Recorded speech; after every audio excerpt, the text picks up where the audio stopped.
27 सितंबर 2022। नई दिल्ली का शाहीन बाग इलाका। सड़कों पर सन्नाटा था और गलियों में अंधेरा। शाहीन बाग के निवासियों को इस बात का गुमान था कि उनके इलाके में उनकी मर्जी के बिना परिंदा भी पर नहीं मार सकता। रात के 3 बजे अचानक एक घर के दरवाजे पर दस्तक हुई। अंदर सो रहा घर का मालिक ने जैसे ही दरवाजा खोला, उसके होश उड़ गए। सामने खाकी वर्दी पहने 4 हट्टे कट्टे नौजवान खड़े थे। इससे पहले कि वो कुछ समझ पाता या शोर मचा पाता, दिल्ली पुलिस के उन पहलवानों ने उसे दबोच लिया। पलक झपकते ही उसे घर के बाहर खड़ी एक गाड़ी में डाल दिया गया। उसकी पत्नी चीखने लगी। शोर सुनकर पड़ोसी जागे, लोग इकट्ठा होने लगे। 10 से 15 लोग उस गाड़ी के पीछे दौड़ने ही वाले थे कि उन्हें एहसास हुआ कि वो घिर चुके हैं। दिल्ली पुलिस के स्वॉट कमांडोज ने पूरे मोहल्ले की घेराबंदी कर रखी थी। ऑर्डर साफ था, ना कोई अंदर आएगा ना कोई बाहर जाएगा। उस रात शाहीन बाग का वो भ्रम टूट गया कि उनके इलाके में पुलिस घुस नहीं सकती। ये सिर्फ एक गिरफ्तारी नहीं थी। उसी वक्त उसी समय देश के अलग अलग हिस्सों में 12 और लोगों को उठाया जा रहा था। ये सभी लोग देखने में तो आम नागरिक थे, लेकिन इनका असल काम एक ही था, पीएफआई के लिए काम करना। ये सब कुछ एक बहुत बड़े प्लान का हिस्सा था, जिसका नाम था ऑपरेशन ऑक्टोपस।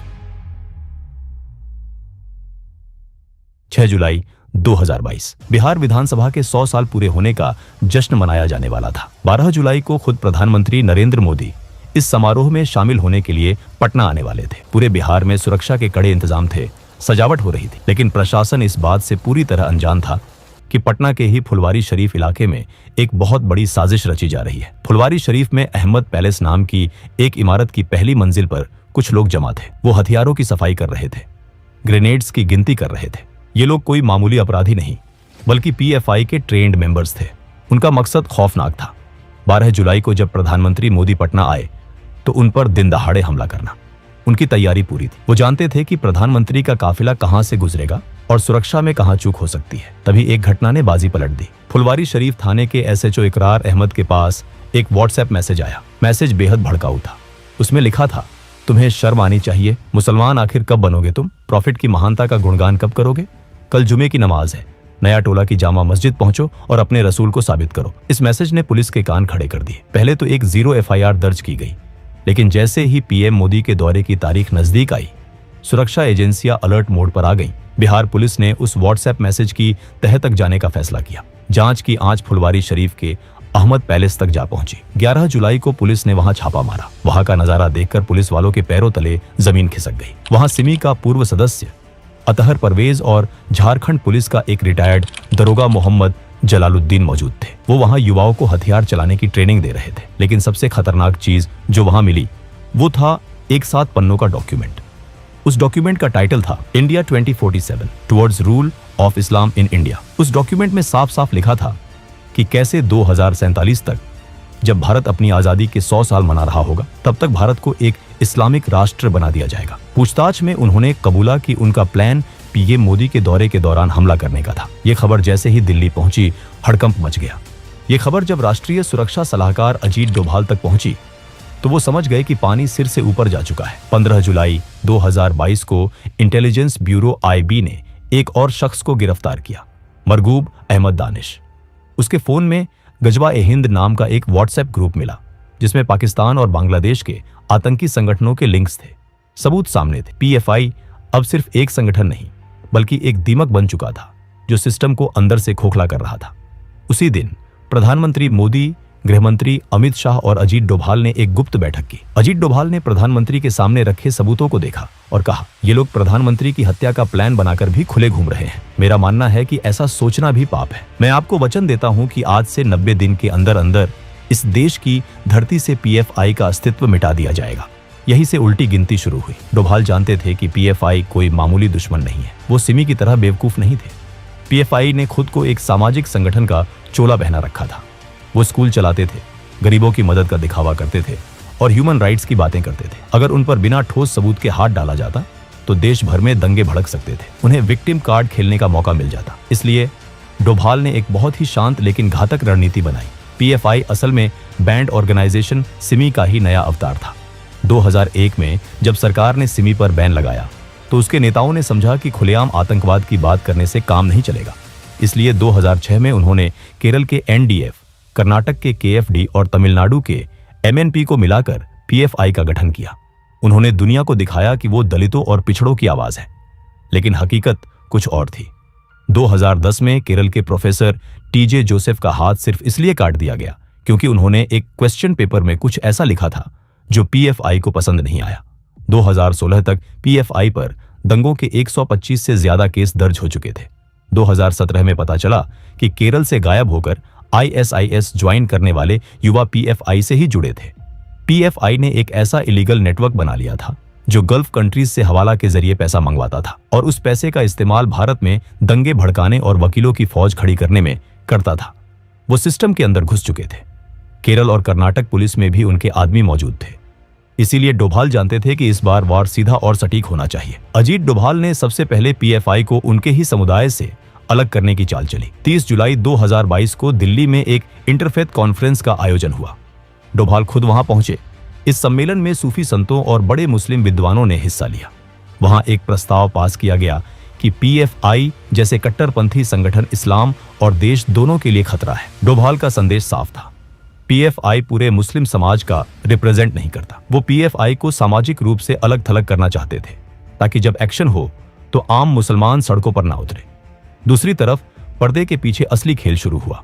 डोभाल ने आईबी और रॉ को काम पर लगा दिया। आदेश था, पीएफआई के हर छोटे बड़े नेता की कुंडली तैयार करो।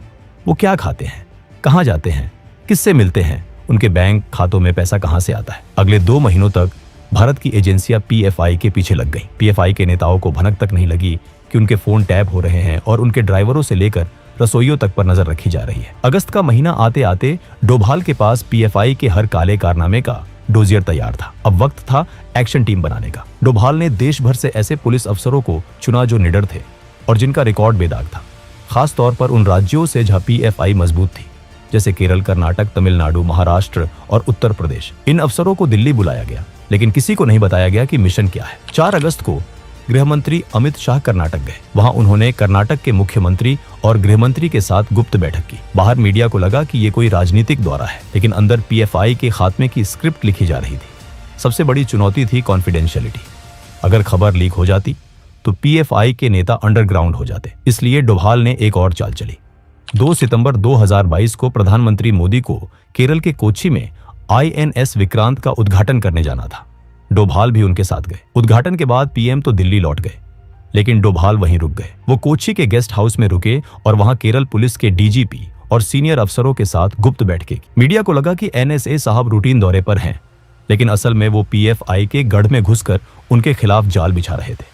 इसके बाद वो चुपचाप मुंबई गए और वहां गवर्नर हाउस में महाराष्ट्र पुलिस के साथ मीटिंग की। 21 सितंबर 2022 दिल्ली में हाई वोल्टेज मीटिंग हुई।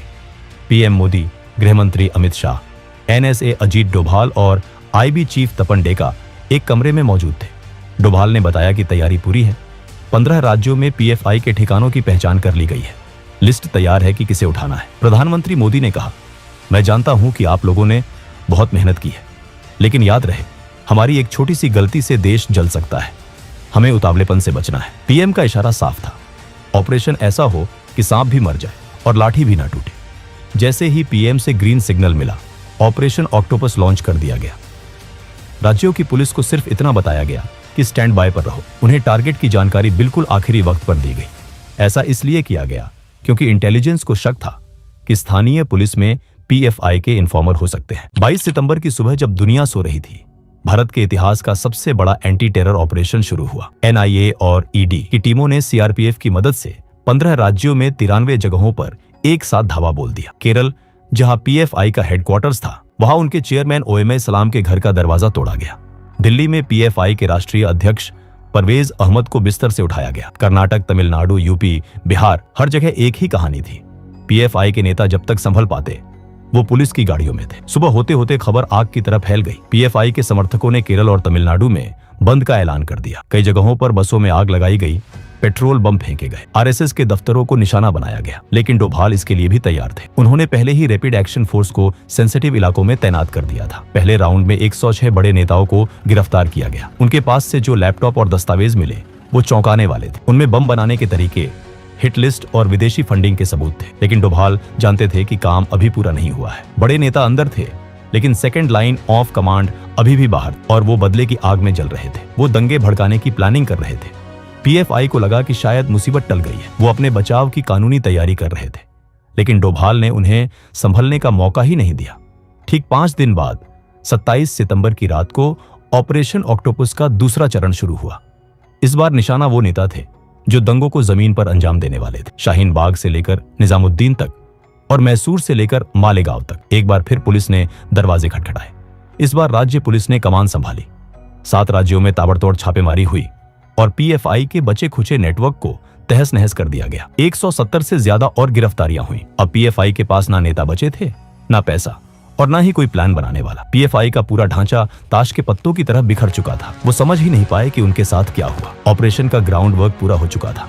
अब बारी थी कानूनी मुहर की। 27 सितंबर की रात खत्म हुई और 28 सितंबर की सुबह का सूरज निकला। गृह मंत्रालय ने एक नोटिफिकेशन जारी किया। उसमें साफ शब्दों में लिखा था, पीएफआई और उसके 8 सहयोगी संगठनों को यूएपीए के तहत 5 साल के लिए बैन किया जाता है। सरकार ने सिर्फ पीएफआई को ही नहीं बल्कि उसके छात्र संगठन, महिला विंग और अन्य सभी ब्रांचेस को भी बैन कर दिया। बैन लगते ही पीएफआई के दफ्तर सील कर दिए गए, उनके बैंक खाते फ्रीज कर दिए गए, वेबसाइट ब्लॉक कर दी गई। पीएफआई के एक नेता ने गिरफ्तारी से कुछ देर पहले संगठन को बंद करने का ऐलान भी कर दिया, लेकिन तब तक बहुत देर हो चुकी थी। ऑपरेशन ऑक्टोपस न केवल भारत की सुरक्षा एजेंसियों की जीत थी, बल्कि ये अजीत डोभाल की कूटनीति और प्रधानमंत्री मोदी की पॉलिटिकल विल का भी प्रमाण था। जिस पीएफआई ने 2047 तक भारत को इस्लामिक राष्ट्र बनाने का सपना देखा था, उसका खुद का अस्तित्व 2022 में ही मिट गया। डोभाल ने अपना वादा निभाया था। 90 दिनों के भीतर बिना किसी खून खराबी के, बिना किसी गोलीबारी के उन्होंने देश के सामने खड़े एक बहुत बड़े खतरे को जड़ से उखाड़ फेंका। ऑक्टोपस के 8 हाथ काट दिए गए थे। दोस्तों, अगर वीडियो पसंद आया हो तो वीडियो को एक लाइक जरूर करें और चैनल को भी सब्सक्राइब जरूर करें। हम ऐसे ही वीडियो हर हफ्ते लाते रहेंगे। तब तक के लिए जय हिंद।